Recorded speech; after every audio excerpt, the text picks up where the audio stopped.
Direction Le Mans, au Mans où tout a changé, ou presque, durant l'intersaison. Beaucoup de joueurs sont partis. Yves Bertucci est le nouvel entraîneur. Il a succédé à Rudy Garcia.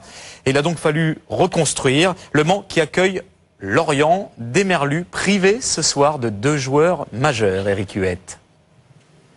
Oh oui Christophe, 2 pièces maîtresses. Tout d'abord Fabrice Abriel, suspendu. C'est vraiment un événement dans la mesure où il a disputé l'intégralité de tous les matchs ces 2 dernières saisons en championnat. Autre absent, Rafik Saifi, lui il est blessé. C'était le meilleur buteur lorientais la saison dernière. Heureusement, Christian Gourcuff peut compter quand même sur sa recrue.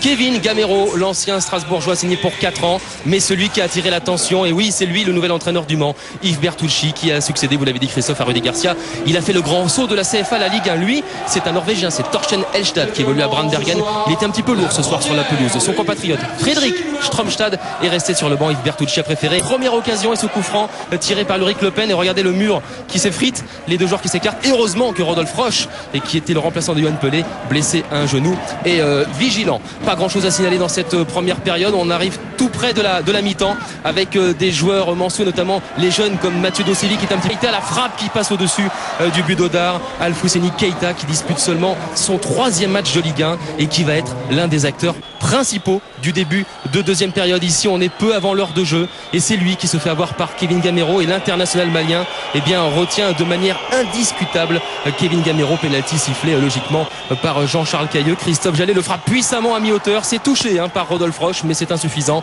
3e but en Ligue 1 pour Jallet, qui déclarait récemment que Lorient était désormais plus crédible, plus craint par ses adversaires. On sait que Lorient aime les mois d'août. Souvenez-vous, l'an dernier, le malheureux Keita est remplacé par Frédéric Stromstad, donc l'autre Norvégien. C'est sa première expérience à l'étranger, mais c'est Lorient qui prend petit à petit le dessus en évaluant notamment en contre le déboulé d'Amel Lamouchi, le centre parfait, la reprise totalement imparfaite du numéro 9 lorientais Kevin Gamero, qui a signé pour 3 millions d'euros, autrement dit le transfert le plus élevé du club.